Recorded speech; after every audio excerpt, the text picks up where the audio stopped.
Ndugu watumishi, mtakubaliana na mimi kuwa serikali imekuwa mstari wa mbele katika kuboresha mazingira ya kufanyia kazi na maslahi pia ya watumishi ili muweze kutoa mchango katika ujenzi wa taifa kwa ufanisi. Leo ni siku ya kipekee kwa sababu tunaenda kuhitimisha changamoto iliyokuwepo hapa wizarani kwa muda mrefu. Wizara imenunua mabasi haya kwa fedha nyingi ili kurahisisha utendaji kazi wenu. Ninaomba tutumie mabasi haya kwa nidhamu, tuyatunze kama mali yetu wenyewe na tuyafanye kuwa sehemu ya mafanikio yetu ya kila siku hapa kazini. Niombe nitoe ujumbe mmoja kwenu kwamba vyombo hivi ni vyombo vya usafiri, ni kwa ajili ya matumizi yetu.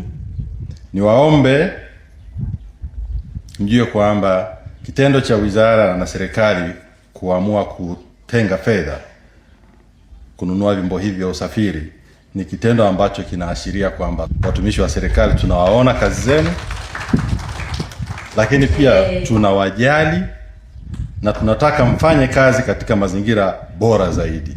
Tangu tulipohamia Mtumba katika hii jengo jipya, watumishi wamekabiliwa na changamoto kubwa ya usafiri wa kuja kazini na kurudi nyumbani kutokana na kutokuwepo kwa huduma ya usafiri.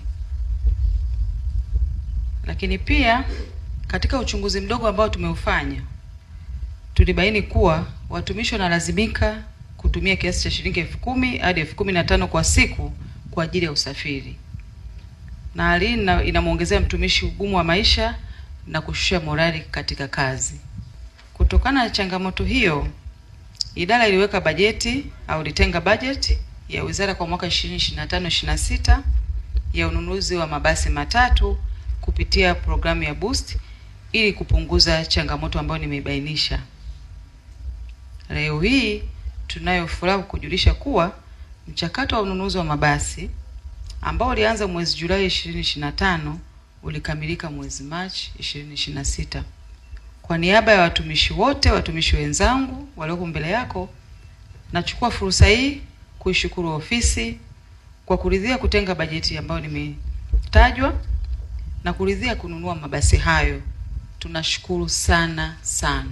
Baba, kwa niaba ya Profesa Caroline Nombo, tukwambie sisi wafanyakazi tunasema asante sana, umekonga mioyo ya nafsi zetu. Ni waombe wafanyakazi wenzangu, kabla hatujapata vyombo vya usafiri tulikuwa na chombo cha usafiri.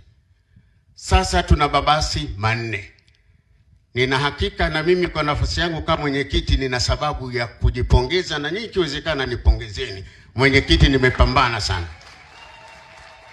Lakini ninachotaka niwaombe sasa, kwa ninavyomuelewa Daram, sijui, lakini kwa ninavyomuelewa, swala sasa la kusema nimechelewa daladala halitakuwepo. Sote tutalazimika kufika kazini saa 1:30, na kama una chombo chako cha usafiri ambacho katibu mkuu kwa utaratibu maalum alikuwezesha kukipata, basi wewe saa 12 kamili. Sitakubali kupokea kesi za mtu aliyechelewa kufika wapi? Kazini. Kesi hiyo katibu mkuu mimi sitaruhusi.